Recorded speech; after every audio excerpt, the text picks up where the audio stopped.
Hi all, today's video is regarding Eclipse Velocitas. So Eclipse Velocitas is one of the project which is under Eclipse SDV.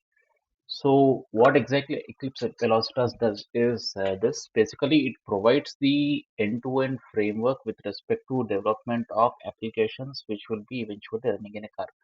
So in order to do this, basically they have used three projects. One is Kuxa, the second one is Lida, and Verostas basically uses Kuxa and Lida for this development. All of these, I think, are from ETAS.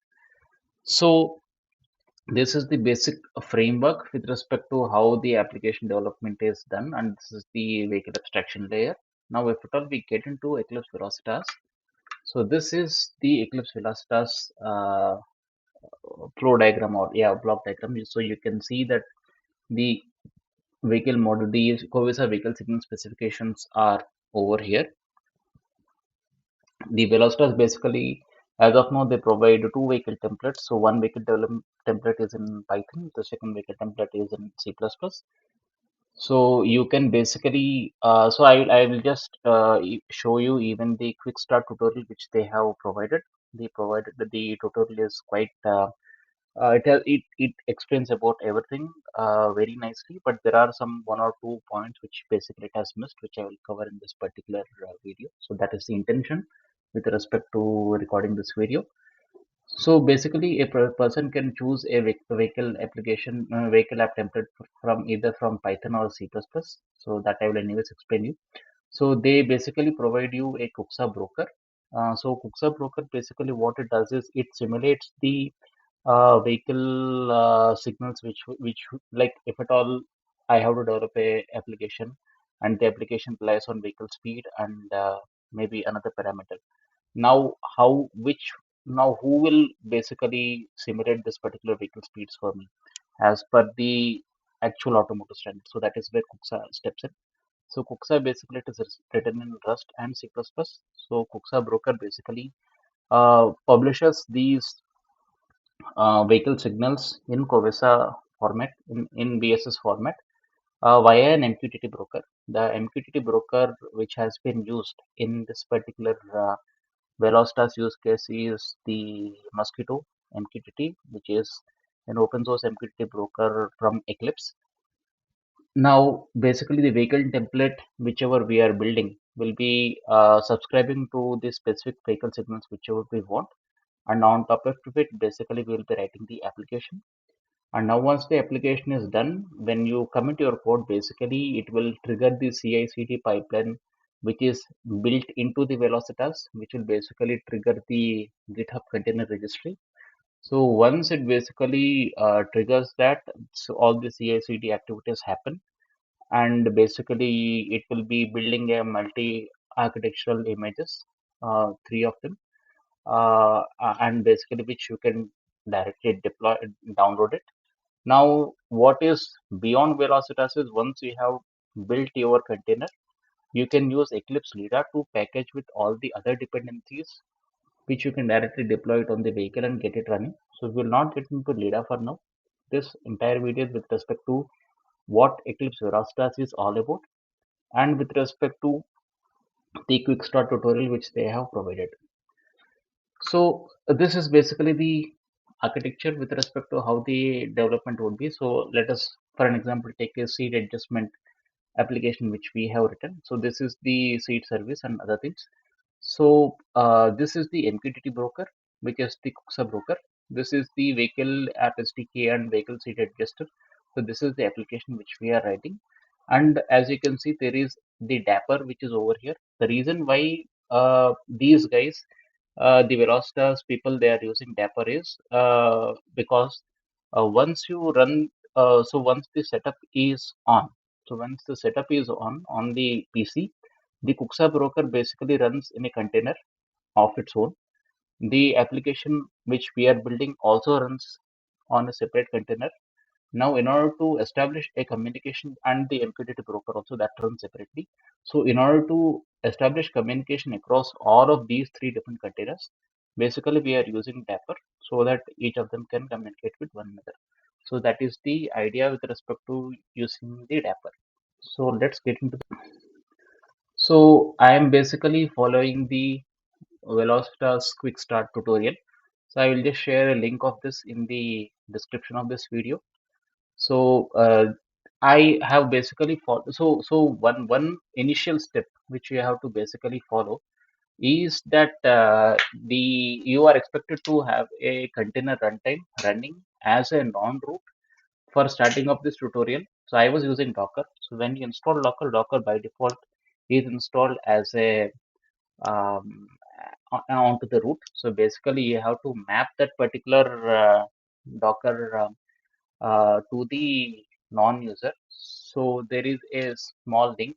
You can just follow that link. I'll just give you that link in the description.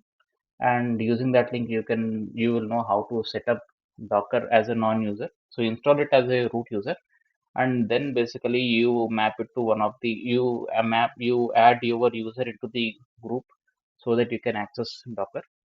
So as you can see, this is my Windows. I am using WSL2. So I am not in root. Okay. So now that this is done, so please follow these steps. So the step which they have not explained over here is having Docker as non-root. So that is necessary. The other steps basically are straightforward. So I basically will be choosing a, in the interest of time, I have already done it earlier, and I will just tell you how I have done it. So I logged into my GitHub. I clicked on this use this template. So using by clicking on this, I have created a repository naming Velocitas test. So this is the repository which I have made, and I have basically cloned this repository into my WSL machine, which I will anyway show you. So once that is done, basically I have to open this particular Eclipse Velocitas into a dev container. So these guys they have created it inside a dev container. The advantage which with a dev container, basically you'll have the entire VS Code integrated into this particular development, so that will make your life easy. Another small step which they have not explained over here is once you are done doing your job, once you are done, and once you close off your VS Code, once you turn off your PC, then the next time when you turn on your PC, and if at all you want to continue, your most of the people can figure it out, but still I'm telling you. So basically, if in that case, basically what you have to do is you have to go to the workplace where you have cloned it. So this is the workplace where I have cloned it. Now, if at all I have to launch the development once again, post I do it, I just do a code space dot. So this basically runs the VS Code. So it is running on a second screen. I'm just showing it over here. So this will take some time.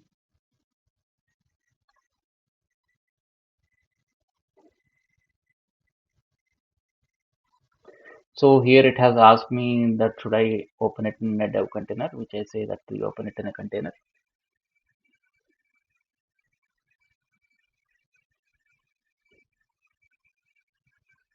So now as you can see, let me just click on the logs. So I have already installed it earlier. So the image is not getting created. The image is already out there. It's only the container which will start running now. Okay, so by the time this is being done, let me just go ahead over here. So we basically use the existing Python or C++ templates. So people who are interested in other programming languages also, they can create their own C++ or sorry C sharp or maybe Rust templates on their own, and basically they can use the underlying part of what is being provided out there. And I will explain you with respect to how to start this runtime and all. So all of these steps will work as it is. There is no problem over here. It will run very smoothly. Okay, fine. So it is running Dapper. It will done successfully. So now this is the main application which is out here. You can see the setup is successfully done. So once that the setup is successfully done, basically the we do the necessary steps afterwards. So let me just hit F1. Want to run the task. I want to run it in local runtime up.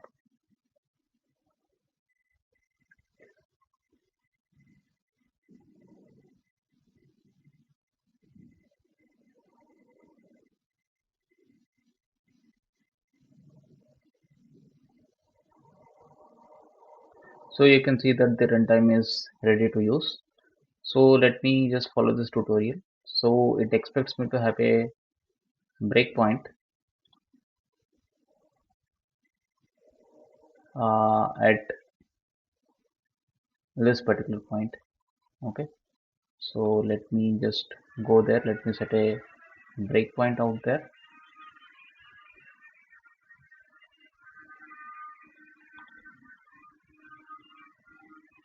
Yeah.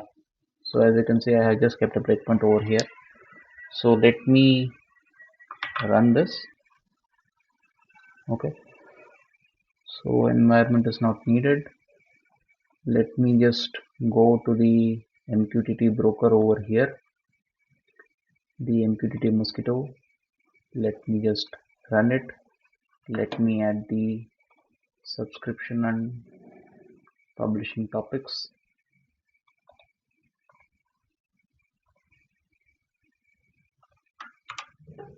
Let me subscribe to it, and let me set the publishing topic as well. I have kept this as well. So let me, so this is the breakpoint it has hit the breakpoint. So let me just start the main function. So as you can see post here, the vehicle speed is being published. So this is the QuickStart broker, which is basically publishing the vehicle speed. I can come over here. I can publish this topic of get speed, and as you can see, I'm getting a response back saying that the vehicle speed is 64. So let me just publish it again and again, and you can see that the vehicle speed basically is subscribing the vehicle speed, which is actually coming from here. So you can see that, right, this is the vehicle speed, this 70, 80 something in the range.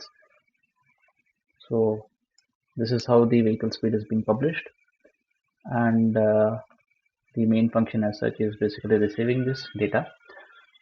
So now say that I make a small modification in the code. Now I have added this line, this is not there earlier. Now I just made this change in the code. Okay. Now what I do is basically, this is what this demo explains about running. Now we'll go to the next part of the demo, which is basically committing this code and all. So let me just stop this code, and if at all I see, so there is a small change in the code. So the one which I have actually changed. So it's a long process. It takes some time. The steps are very simple. So basically, what happens after this is when I commit this code, a CI/CD pipeline is triggered. So when that CI/CD pipeline is triggered, basically what happens over here is, if at all I come to the actions page, actions tab. So this was a commit which I have just made. Okay, so this is the commit name. So once I did it, basically a CI/CD pipeline has triggered a multi-architectural image, and it has basically done all the necessary steps. It has done some testing. It has provided some logs as well. Okay, so this is what which has been done in this particular CI/CD pipeline. And once this is also done, you can basically come back to the actions. You can just go back to this particular release page over here, and I can basically make a release out of whatever I, sorry, not this one, this is mine. Okay, so let me just open it in another tab, the release tab, and you can make a release over here as well. This is the release which I made just an hour back when I was basically doing this testing. So the commit was dummy commit, the one which I have actually shown you. So this is how the CI/CD pipeline works even with respect to the tutorial what they have explained. So this is the basic overview with respect to Eclipse Velocitas QuickStart tutorial. So 2 points. So first thing is you have to basically have Docker or any other container runtime running as an on root. So that is very much necessary. And the second point is like when you want to run it after you close this is you just go to the folder wherever it is and you do code space dot and it will start up from there. Okay. So these are the two things. So going forward, I will try to explore, get in deep with respect to the by creating a sample application, which they have already explained over here. They do have some dummy sample applications also, where they're explaining with respect to the vehicle models and all. Data, I will even try to make a video of that as well. Thanks a lot. Thanks for your time.